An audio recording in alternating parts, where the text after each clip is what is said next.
Ang realidad, bawat pamilyang Pilipino ay nangangarap na magkaroon ng sarili nilang bahay.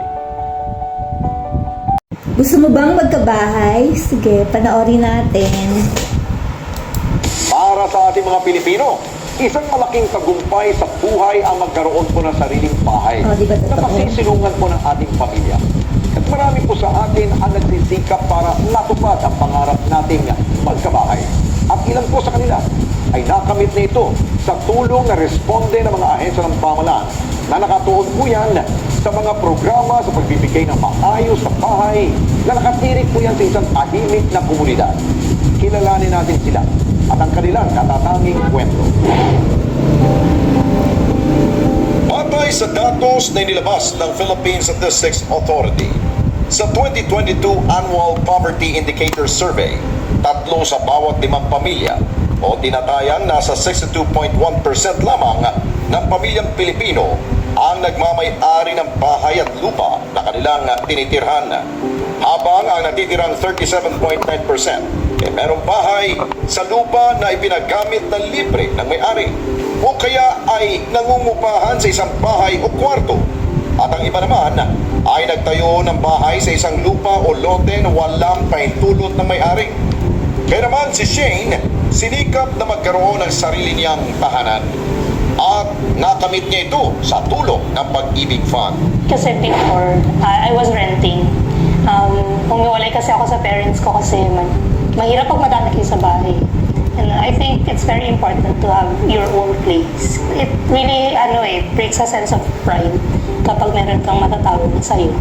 Actually, when I received yung confirmation kay Pag-ibig na approved na ako, parang, overjoyed. Kasi, parang finally meron akong akin talaga. May mga naka-work ako na sabi nila, matagal ka na nag-work, bakit? Hindi mo na lang i-apply sa Pag-ibig. Tapos sabi ko kasi, parang hindi pa ako ready nung time na yun. Sabi ko, okay naman ako nag-rent ako, pero nung parang pandemic na sabi ko, parang, nagbabayad ako, tapos hindi naman siya sa akin. So, noong time na yun, sabi ko, sige, process ko na siya sa Pag-ibig. Hindi naman siya nahirapan sa pagproseso ng requirements para sa kanyang housing loan.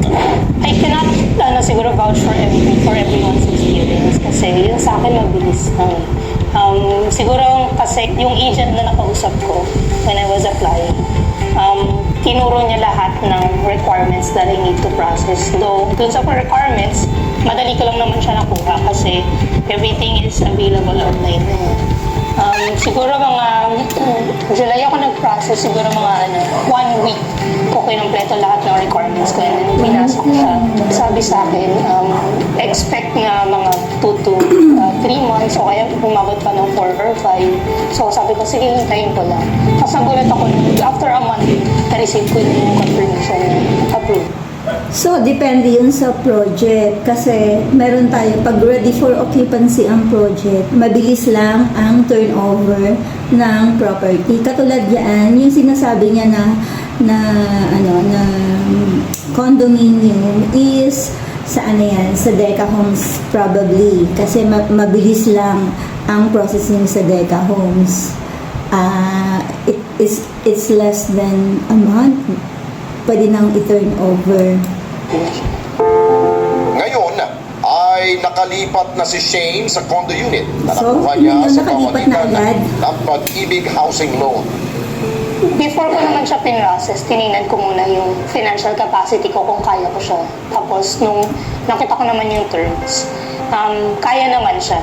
And then, si Pag-ibig din, nung unang bayad ko sa kanila, sinabihan naman ako na in case na you have extra, pwede ka magbayad na diretso dun sa principal amount. Tapos, mas mapapadali yung pagbabayad mo.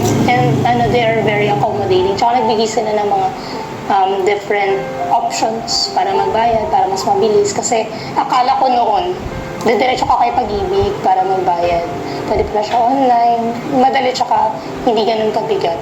Compared kung dinaan ko siya sa bank tsaka sa in-house. So, I think kung gusto nyo magbahay talaga, it's better to go through Pag-ibig. Pero ang tanong ng mga Pilipino, gaano nga ba kadaling kumuha ng housing loan sa Pag-ibig Fund? Usually, kapag meron na kayo napili na property, halimbawa house and lot man yan or condominium, developer na ang nagpo-process niyan. All you have to do is comply all the requirements. Yung mga requirements niyo naman, katulad nga ng sabi ni ate dito sa programa ng response, ay pwedeng online lang. Kaya mabilis lang ang pagkuha ng mga dokumento. Pag-ibig housing loan, dalawa ito. Una, ang pag-ibig housing loan, na tinatawag natin itong regular housing loan, ito'y bukas para sa ating mga miyembro na aktibong naghuhulog sa pag-ibig fund at mayroon ng 24 monthly savings. Para naman dun sa mga bagong miyembro na may nakita na silang bahay o property na gustong bilhin sa pamamagitan ng pag-ibig housing loan, yung number of required contributions or savings, pwede nila itong bayaran ng isang biglaan para mag-qualify Yan, yung for a sinasabing lump pag-ibig sum. housing loan. Yung isang pag-ibig housing loan naman ay tinatawag nating affordable housing loan for minimum wage earners. Na ang interest rate ay subsidized. Sabihin, mas mababa. Ang pag-ibig housing loan ay may maximum loan amount na 6 million pesos. Ngayon, ang tanong, paano malalaman kung magkano ang mahihiram ng isang miyembro sa pag-ibig housing loan? Well, tinitignan ng pag-ibig fund ang mga iba't ibang aspeto. Una, magkano ba yung kailangan ng member? Tinitignan namin, magkano ba yung kailangan mong hiramin? Pangalawa, tinitignan natin yung capacity to pay. Pangatlo, tinitignan natin yung value ng property na kanyang binibili. No? So, ina-appraise natin yung property na ito.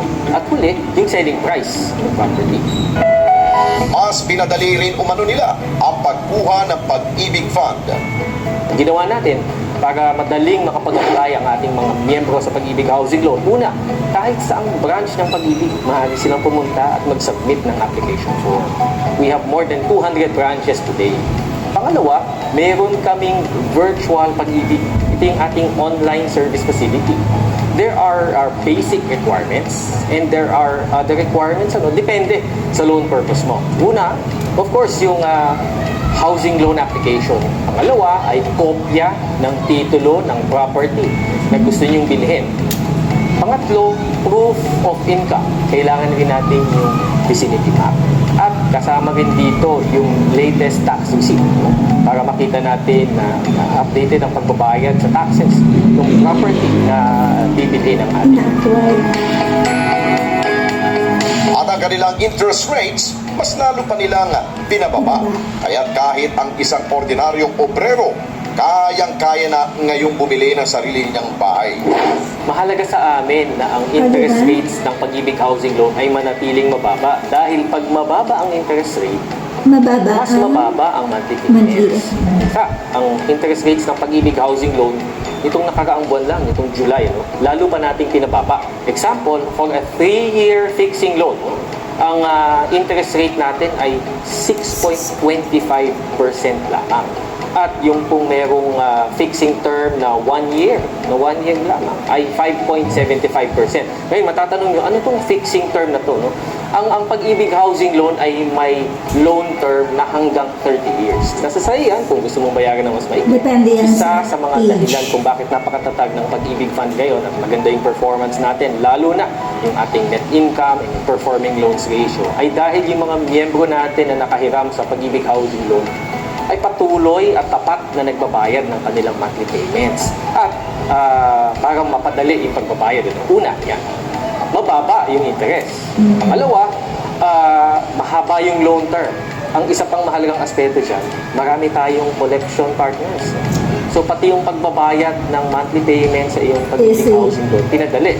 Maagi mo kasi yung bayaran sa mga collecting partners natin na available na rin through mobile and online. Pero ang pagpapagawa o pagbili ng isang bahay, hindi maiwasan na magkaroon ng ilang aberya. Kaya't sino man na nagkakaroon ng problema sa kanilang pabahay, ay maaaring... So, napakagaan ngayon kumuha ng bahay. At saka, ang mas maganda niyan, ngayon na kayo kumuha kasi pataas ng pataas ang presyo ng property. Lagi yan nag-a-appraise. Kung may mga pre-selling, contact lang kayo sa akin para matulungan ko kayo. Thank you.